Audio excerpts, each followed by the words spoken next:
50 लाख रुपए सालाना कमाने वाला व्यक्ति भी अमीर नहीं बन सकता। सुनने में ये बात थोड़ी अजीब जरूर लगती है, लेकिन बेंगलुरु के सॉफ्टवेयर इंजीनियर ने अपनी कमाई और खर्च का पूरा हिसाब सामने रखकर यही दावा किया है।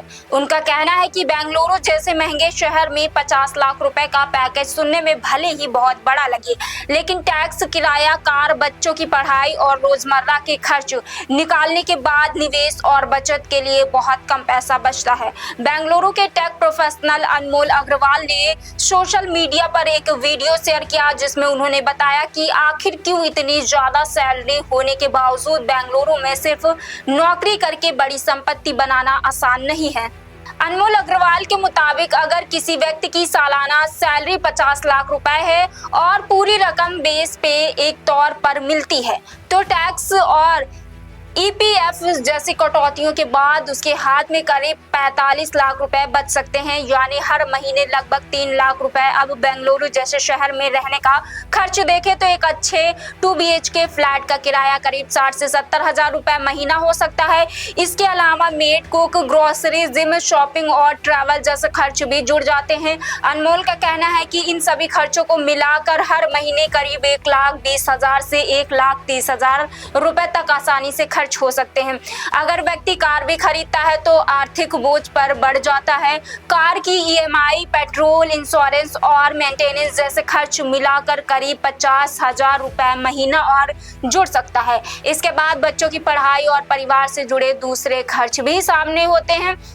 ऐसे में करीब 3 लाख रुपए की मासिक इनकम में काफी बड़ी रकम सिर्फ जीवन यापन पर ही खर्च हो जाती है और निवेश के लिए बचने वाली रकम उतनी नहीं रहती जितनी 50 लाख रुपए की सालाना सैलरी सुनकर आमतौर पर लगती है। अनमोल का सिर्फ एक महीने में खर्च तक सीमित नहीं है। उनके मुताबिक बेंगलुरु में प्रॉपर्टी की कीमतें भी लगातार बढ़ रही हैं।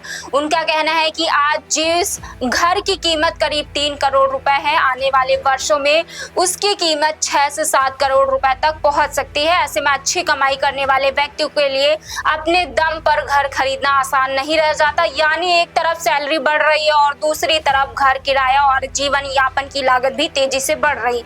अनमोल ने अपनी गणना में नौकरी की सुरक्षा को लेकर भी सवाल उठाया है। उनका कहना है कि उनका पूरा हिसाब इस मानकर चलता है कि व्यक्ति की नौकरी लगातार बनी रहे और उसे छटनी या आर्टिफिशियल इंटेलिजेंस से जुड़े बदलाव का सामना न करना पड़े।